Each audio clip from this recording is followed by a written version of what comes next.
estava pensando na palavra hoje, e nós vamos conversar um pouquinho sobre Gideão.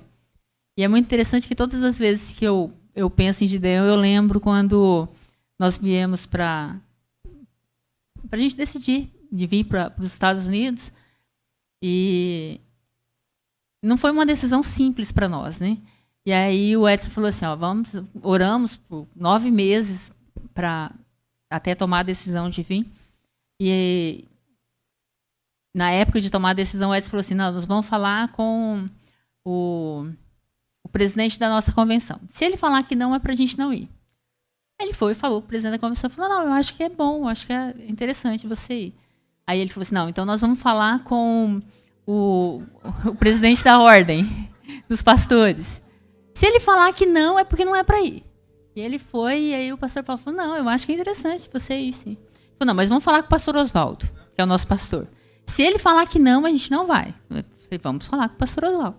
O pastor Oswaldo falou, não, meu filho, você não está orando? Então, eu acho que é interessante você ir. E aí ele voltou e falou assim, não, vamos falar com a igreja. Se a igreja falar que não, já sabe o que deu, né, gente? Aí todas as vezes que eu penso em Gideão, na época eu falei para ele, nós estamos igualzinho Gideão. E eu fiquei pensando nessa palavra, quem lutará por mim, né? Quando a gente olha para Gideão, quando a gente olha para a história dele, vencer aquela batalha ali não foi Gideão, né? Então eu penso que muitas vezes para a gente vencer as nossas batalhas, não somos nós, né? Então Juízes 6, nós vamos caminhar na Bíblia aqui em Juízes, se você quiser deixar a sua Bíblia aberta. Juízes 6, 1, ele fala assim, ó, porém os filhos de Israel fizeram o que era mal aos olhos do Senhor, e o Senhor os deu na mão dos medianitas por 7 anos. Quem está aqui nos Estados Unidos há mais de 7, quem está há 7 anos ou há mais de 7 anos? É bastante tempo, né? 7 anos é bastante tempo. 7 anos é bastante tempo. Eu fico pensando aqui que quando a gente olha para essas histórias da Bíblia, a gente observa que o povo de Deus ele tinha esse costume ruim, né? Eles clamavam, eles entravam em apuro, eles clamavam a Deus, Deus vinha em favor deles, passava um tempinho, eles relaxavam, sabe aquela... A coisa apertava de novo. A Bíblia diz aqui, ó, que Deus tinha dado eles na mão dos medianitas. E por eles terem se afastado do Senhor, eles estavam sofrendo naquele lugar ali. Eles estavam na terra onde Deus tinha prometido para eles. Mas por causa do comportamento deles, eles estavam passando por aquela situação. E olha só o que continua falando o texto, né? E prevaleceu a mão dos medianitas sobre Israel. Fizeram os filhos de Israel para si, por causa dos medianitas, as covas que estão nos montes, nas cavernas, nas fortificações. Eles estavam na terra que era prometida, na terra que Deus tinha falado para eles ir, a terra que era deles, por direito, e eles tiveram que se esconder. Né? Cavaram buracos lá na montanha, eles só andavam escondidos, eles não podiam, né, construir as casas deles ali, porque eles estavam sofrendo aquela opressão ali.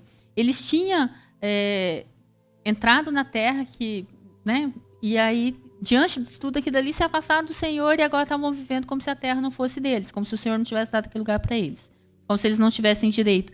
Aí eles não plantavam, aí eles não podiam cuidar dos rebanhos, porque sucedia que, semeando Israel, os medianitas e os amalequitas, e também os do Oriente, contra eles subiam, e punham-se contra eles no campo, e destruíam os frutos da terra, e chegaram a Gaza, e não deixavam os mantimentos de Israel, nem ovelha, nem boi, nem jumento, porque subiam com os seus gados e tendas, e vinham como gafanhotos, em grande multidão que não podiam contar, nem eles, nem os seus camelos, e entravam na terra para destruir.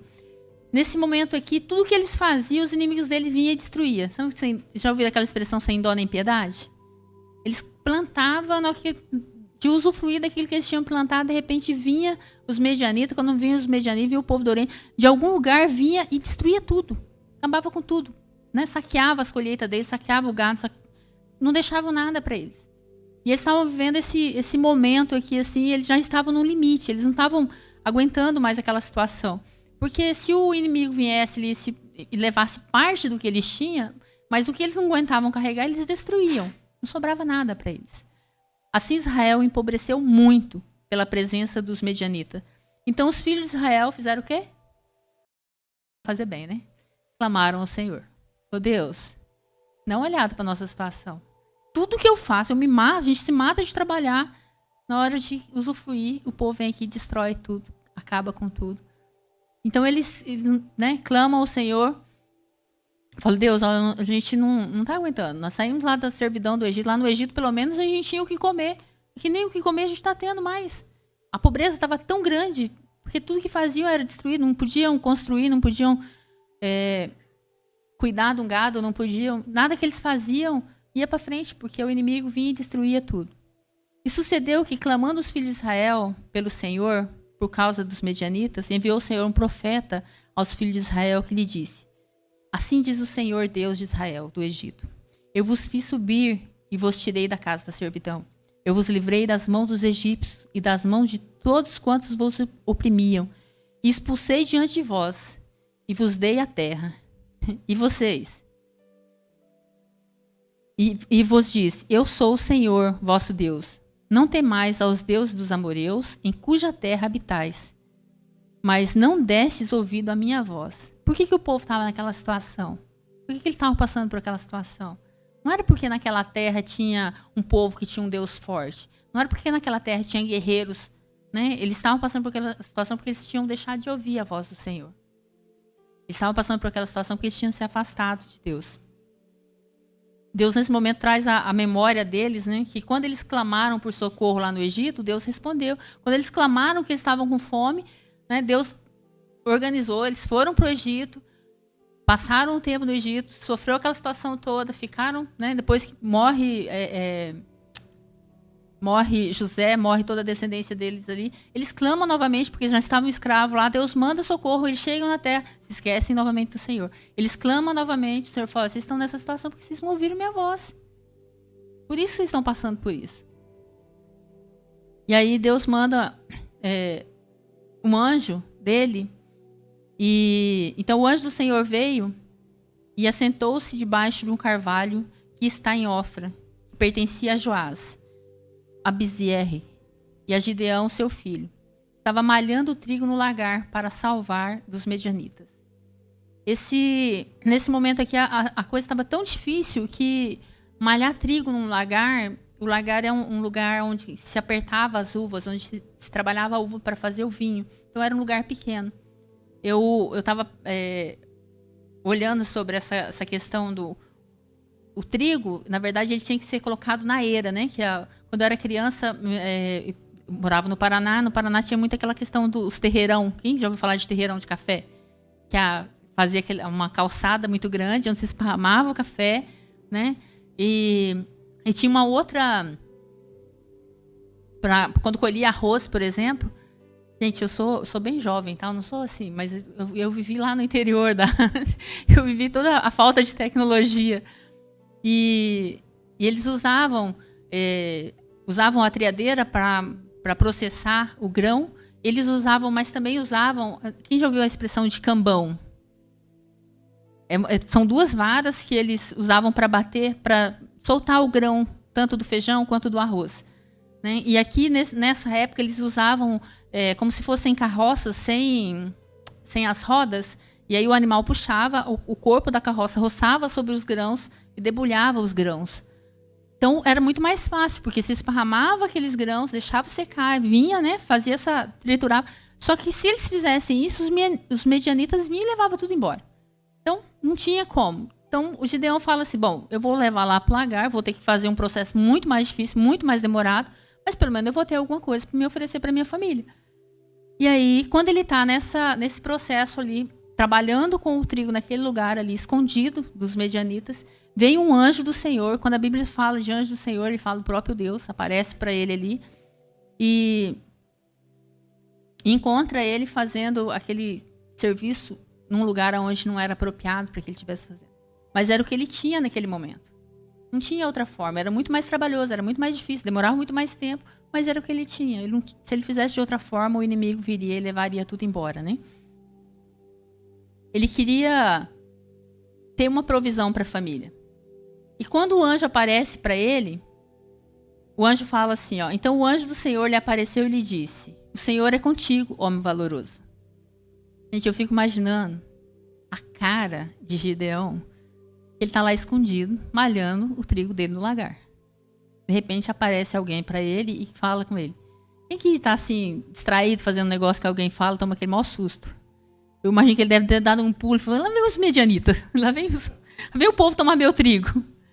Eu imagino o susto dele na hora que ele vê, né, uma pessoa falando com ele ali, ele fazendo, falando, poxa, eu estava aqui tão quietinho, aqui fazendo de forma tão escondida para que ninguém descobrisse, né, e de repente o anjo fala com ele, fala assim, olha, o Senhor é contigo, homem valoroso. Eu acredito que no coração de Gideão, ele deve ter pensado assim, sei, valoroso, o Senhor é comigo, os medianitas tomando tudo que eu tenho, eu aqui escondido, tudo que eu faço, o inimigo vem e toma, e o Senhor é comigo. Esse anjo está de brincadeira, né? Porque se o Senhor é comigo, né? Eu fiquei pensando nisso aqui, que quando a gente passa por situações difíceis, a gente fica mais ou menos assim, você está no meio da luta e fala, mas Deus, o Senhor é comigo. Aí vem lá o profeta, vem o pastor, olha e fala, o Senhor é contigo, né? Não desanima não. Fala assim, mas como que o Senhor é comigo? Diante de toda essa situação, diante dessa dor, diante dessa dificuldade.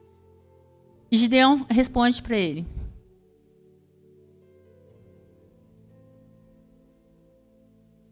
Ai, Senhor meu, se o Senhor é conosco, por que tudo isso nos sobreveio?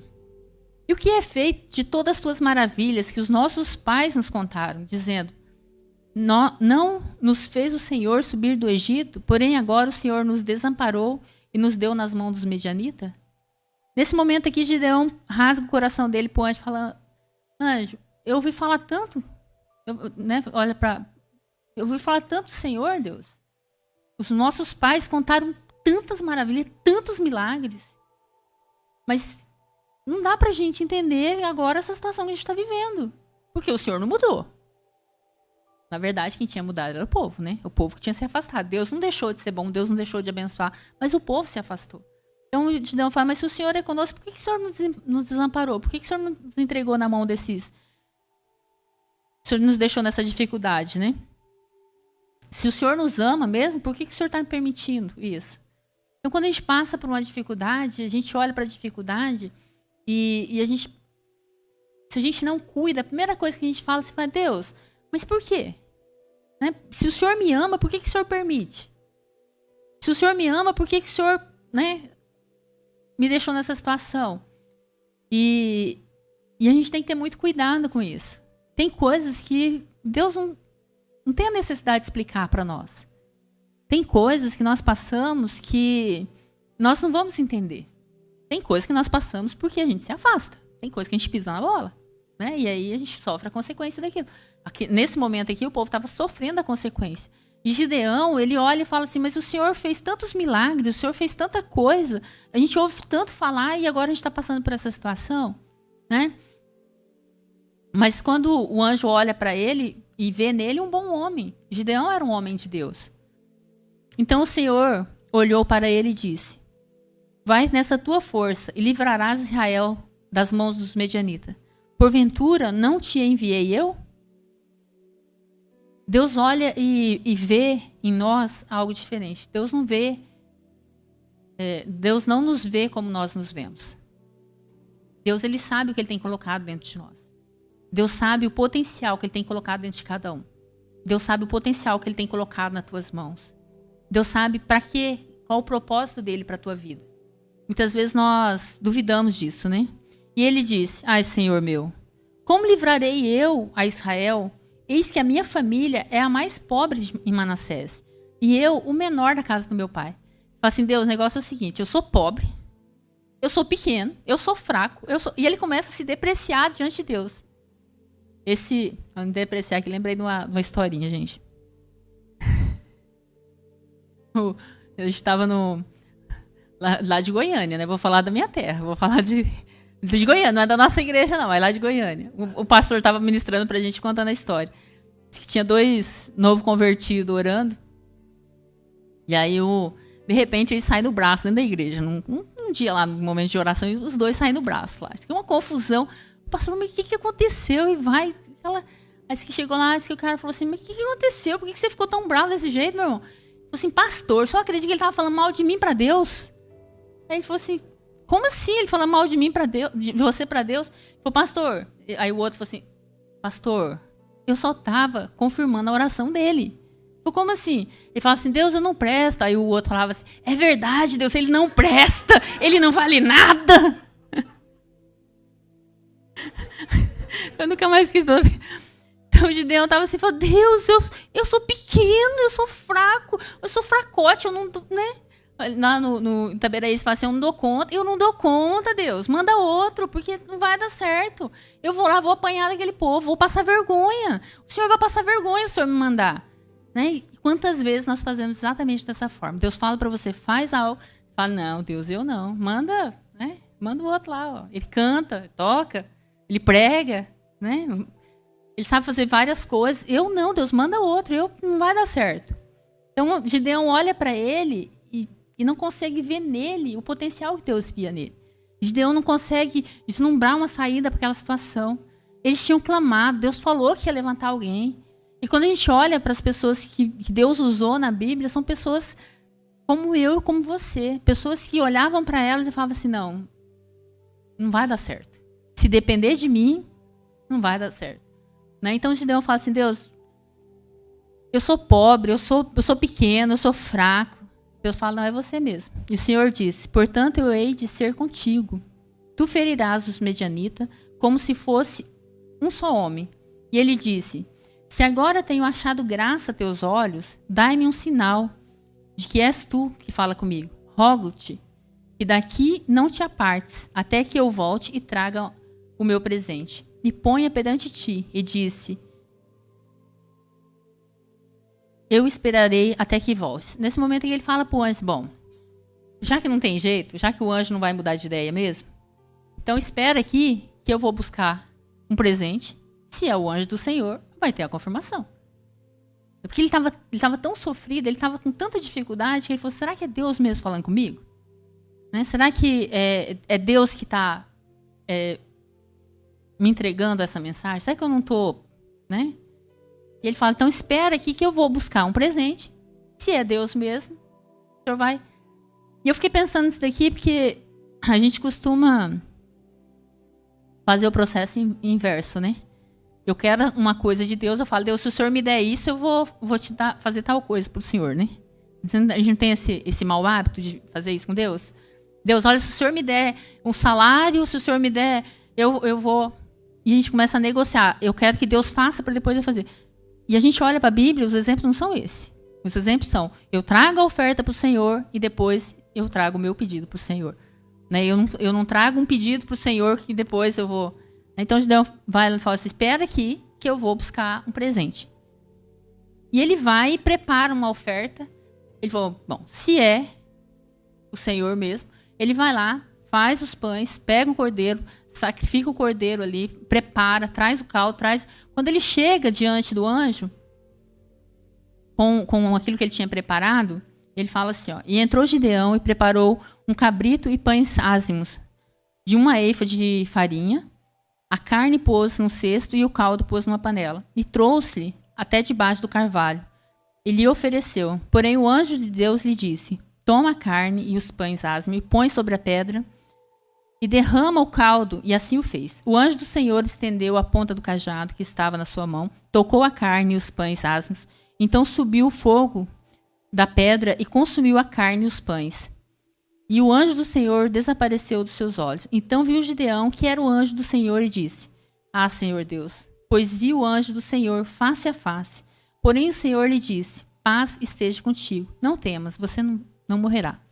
Porque naquele contexto ali, o fato dele ver a face de Deus, ele falou, agora eu vou morrer. Agora não tem jeito, né? E ainda por cima, ele foi buscar o sacrifício para confirmar se o anjo era o anjo. Porque a coisa estava tão difícil, podia não ser. Quando ele vê que a oferta dele é aceita, ele fala, bom, é o anjo do Senhor mesmo, agora não vai ter jeito, agora eu não vou embora, né? E o anjo fala, não, olha, pode ficar em paz, você não vai morrer. Então, Deus recebe a oferta dele. E então Gideão edificou ali um altar ao Senhor e chamou o Senhor é a paz. E ainda até hoje em dia, em Ofra dos Abisaí. E aconteceu naquela mesma noite que o Senhor lhe disse: toma um boi que pertence a seu pai, a saber, o segundo boi de 7 anos, e derruba o altar de Baal, que é de teu pai, e corta o bosque que está ao pé dele. E edifica ao Senhor teu Deus um altar no cume deste lugar, e oferece um holocausto com lenha que cortasse do bosque. Então Gideão tomou 10 homens dentre seus servos e fez como o Senhor lhe dissera. E sucedeu que, temendo ele a casa de seu pai, e os homens daquela cidade, não fez de dia, mas fez à noite.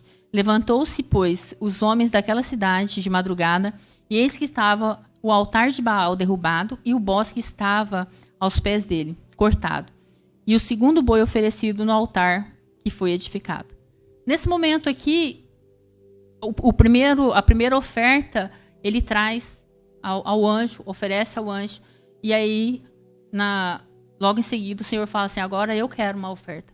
Você vai lá, você vai pegar. E você imagina que para ele oferecer aquela medida daquele sacrifício que ele ofereceu, a Bíblia fala que quando você faz a conversão é em torno de 20 quilos de farinha que foi feito de pães, mais um cabrito.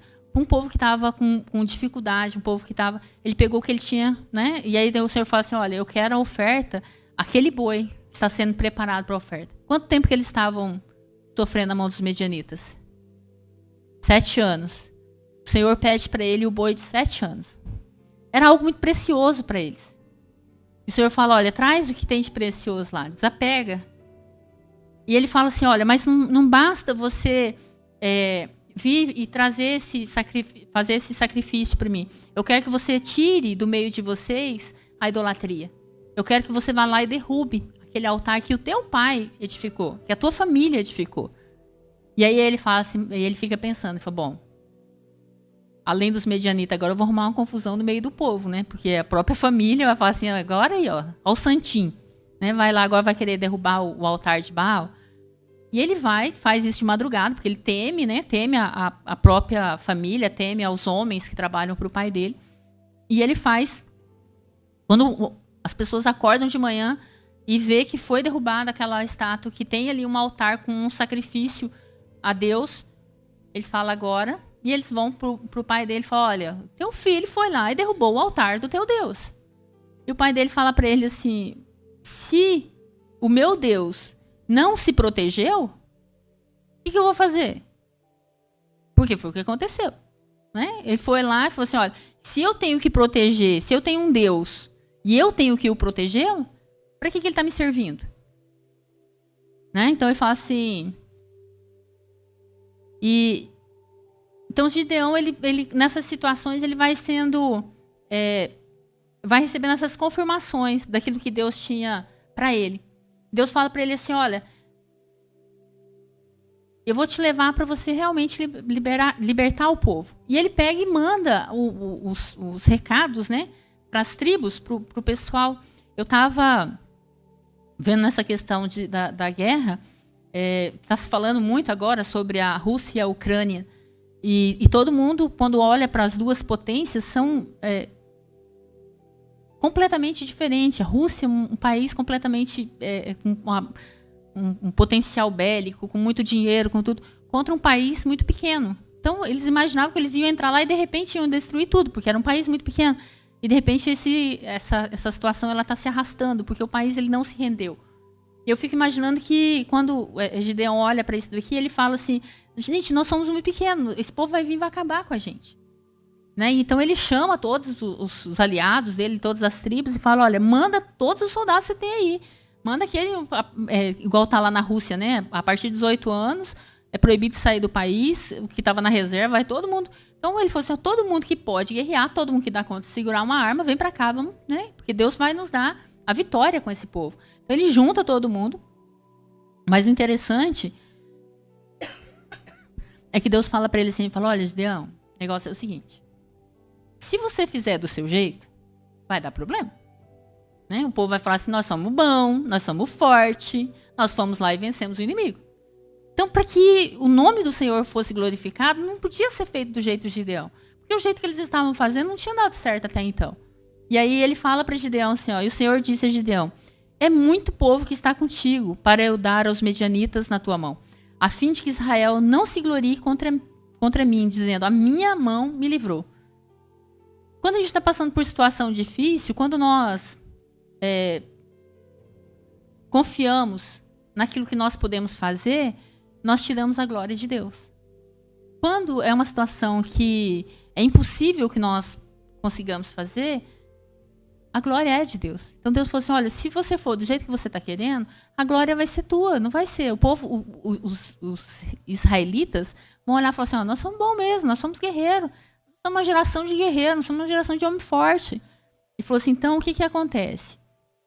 Chama esse povo todo e fala que para aqueles que têm medo e para os tímidos voltar para casa. Os covardes, pode voltar para casa. Eu acredito que Gideão falou assim, bom, vai voltar lá uns 500, 600, porque ele estava, né, com um grupo bom de pessoas. Quando ele fala isso, 22 mil homens viram as costas e vai embora. 22 mil homens. Eu sou covarde mesmo, eu sou tímido. Tchau, tô indo. E foi embora. Eu acredito que quando o Gideão olha para aquela situação, ele fala assim, meu Deus, sobrou 11 mil. Só que fala de um exército que estava vindo contra ele de mais de 120 mil homens. Ele com 30 e poucos mil homens podia criar uma estratégia. Mas imagina, desses 30 mil, né, 22 mil indo embora. E ele fala assim, bom, mas sobrou 11 mil. Vai dar para fazer alguma coisa, né? Vou criar uma estratégia, vou... E o Senhor fala para ele assim, olha, Gideão, ainda é muita gente. Ainda é muita gente. Vai, leva esse povo para tomar água. E o que chegar lá, enfiar o focinho na água, né? O que lamber a água, enfiar a cara na água, você manda embora. Porque não serve, ele não é prudente. Nós estamos nos preparando para uma guerra. Então o que chegar lá, enfiar, né? Tô morrendo de sede, chega... Esse você pode mandar embora.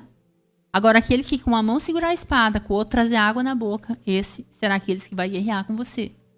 Gente, 10.700 foi para casa. Você imagina você com um exército de mais de 30 mil homens, sobrar 300 homens.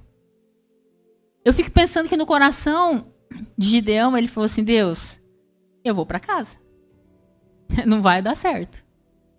E aí ele fala... Nessa situação toda, ele fala assim, não vamos conseguir.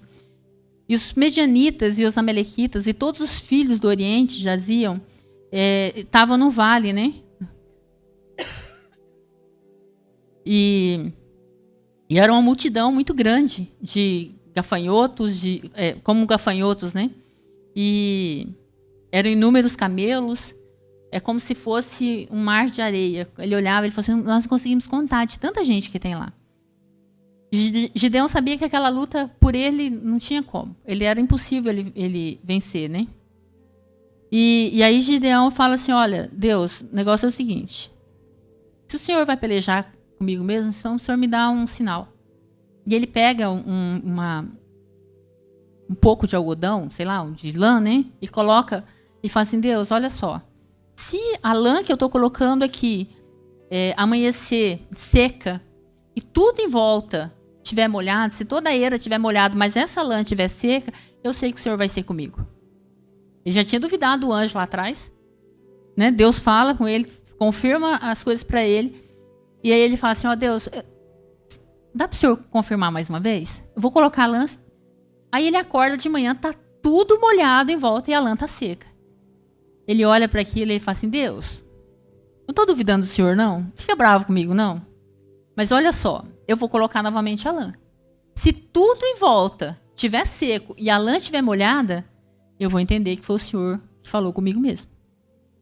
E eu acredito que nesse momento aqui, Gideão nem dormiu à noite, né? Eu vou chegar lá, vai estar seco, vai estar seco, vai estar seco, vai estar seco.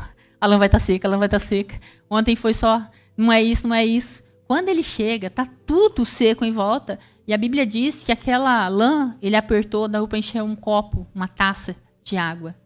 Ele falou assim, não vai ter jeito. Agora ele tinha 300 homens e uma palavra. Que ele iria e venceria aquele povo.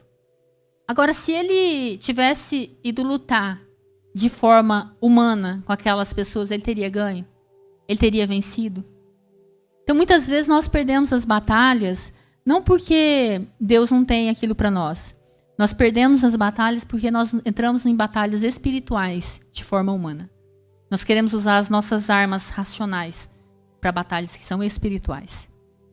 Então, Gideão fala assim, olha, é o Senhor mesmo. Mas quando ele olha e vê aquela multidão de gente, eu acredito que mesmo toda a confirmação do Senhor, ele volta com o coração dele apertado. Mas quando ele volta, que ele encontra, que ele vê toda aquela multidão lá, né, no vale embaixo, e ele volta para os soldados dele, um dos soldados dele está contando um sonho que ele teve. Que o Senhor destruiria, que o Senhor entregaria na mão deles aquele povo. E aí ele tem uma estratégia e ele fala assim para os homens deles. Assim no capítulo 20 ele fala assim, ó, assim tocaram as 3 companhias as buzinas e quebraram os cântaros. E tinha nas suas mãos esquerdas as tochas acesas, e nas suas mãos direitas as buzinas para tocarem, e clamaram a espada do Senhor e de Gideão. E conservou-se cada um no seu lugar ao redor do arraial. Então todo o exército se pôs a correr, gritando, fugiu. Segundo os historiadores, cada comandante que tinha uma tocha na mão esquerda, ele tinha... Obrigada. Ele tinha quando ele estava com a tocha na sua mão esquerda, junto com aquele que estava com a tocha, tinha um batalhão de mais de 1000 soldados. Né? Então, quando eles fizeram todo aquele barulho, porque era só 300, né, gente? Eles cercaram, fizeram todo aquele barulho, quebraram os cântaros e, né, aquela confusão toda. O povo falou assim, bom, tá vindo atropelando tudo. Tá vindo. Quando eles olharam, né, e eu imagino que eles começaram a contar, falaram, mas é muita gente que está lá para lutar. Né? E se encheram de temor e começaram a fugir, começaram a atacar um ao outro, e aquela confusão toda. Então, eles vencem a batalha ali sem lutar. Por quê? Porque o Senhor lutou por eles. Porque se eles tivessem descido para eles lutarem, eles não teriam sobrevivido àquilo. Então, os seus inimigos fogem com medo. Gideão, nesse momento, aí ele vai atrás, pega, captura, mata, né, os líderes e retoma aquele lugar. E a Bíblia diz que enquanto Gideão se torna um juiz, o povo queria colocar ele como um monarca naquele lugar, ele não aceita, ele se torna juiz. E enquanto Gideão é juiz sobre a terra de Israel, Israel teve paz. Né? Ele viveu uma história, ele mudou a história daquele povo. Né? As nações em volta passaram a respeitar os israelitas ali. Deixaram que eles pudessem produzir, que eles pudessem novamente colocar o alimento na mesa. Mas quando eu olho para isso daqui, o que eu aprendo com Gideão? Né? O que fica assim, muito gritante para mim nessa história? Que Gideão, ele confiou que Deus faria. Porque se ele não tivesse confiado que Deus faria, ele não tinha feito. Porque parece brincadeira de criança. Né? Eu vou lá, vou fazer vou blefar, né? Blefar? Fala, quando eu faço uma coisa que o meu inimigo vai pensar que eu tenho... Então, assim, se não fosse uma estratégia direta de Deus para ele. Né? Então, daqueles que colocavam medo, de repente eles se encheram de medo. Porque eles não tinham Deus. Eles não tinham a quem recorrer. Né? A força deles estava no braço deles. Outra coisa que eu aprendo com Gideão é que quando Deus me dá um plano, Ele me dá os recursos. Mas para que eu consiga o favor de Deus, primeiro eu preciso ofertar algo para Deus. Eu preciso dar algo para Deus. Eu preciso ter a disposição. Né? Eu que preciso trazer o presente ao Senhor. Uma outra coisa que eu aprendo com Gideão é que quem me defende dos meus inimigos é o Senhor. Quem se levanta em meu favor é o Senhor. Por maior que seja o meu inimigo, quem me defende é o Senhor. E se eu tento me defender, eu vou ter problema. Se eu tento fazer da minha forma, eu vou ter problema. Então, quando o Senhor fala assim, olha, pode ir, pode confiar que eu vou fazer, Ele faz. E diante dessa situação,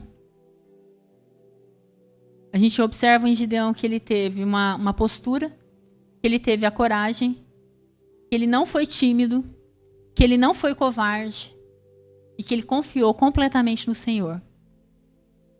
Quando Deus nos dá uma família, quando Deus nos dá um trabalho, quando Deus nos dá uma igreja, quando Deus nos dá uma vida espiritual, nós não podemos nos acovardar. Nós não podemos ter medo. Quando Deus fala para você fazer algo, é porque Ele vai trazer o recurso. É porque Ele vai agir na sua vida. Eu fico pensando que quando a gente olha, principalmente para a igreja aqui dos Estados Unidos, não são homens e mulheres covardes. Covarde não tem coragem de enfrentar uma travessia dessa para chegar nesse país, né? São pessoas que olharam para a situação e se disponibilizaram a fazer algo diferente. Tiveram uma coragem de deixar o seu conforto para estar na onde que Deus os colocou. E às vezes a gente fica pensando assim, não, mas eu vim para cá por causa do trabalho. Não, eu vim para cá porque... Não, você não veio para cá por isso. Você veio para cá porque o Senhor te trouxe para cá. Você veio para cá porque Deus tinha um propósito para você nessa terra. Quando Gideão descobre o propósito dele, a história dele é mudada. Gideão não olhava para ele e não via nele alguém que podia fazer a diferença para aquele povo. Muitas vezes a gente olha para a nossa vida e a gente acha que a gente não pode fazer diferença. Que nós não podemos fazer diferença na nossa casa, que nós não podemos fazer diferença onde Ele tem nos colocado. Mas nós aprendemos que quando Deus nos coloca num lugar, por mais que nós, naquele lugar não seja o adequado, que aquele lugar não seja o lugar onde seja o lugar apto, né? Seja um lugar. Ele estava num lagar malhando trigo. Mas naquele lugar ali, Deus mudou a história dele. Às vezes eu estou num lugar e eu acredito que aquele lugar não era o lugar que eu queria, não é o lugar, mas é naquele lugar que Deus muda a nossa história. Amém?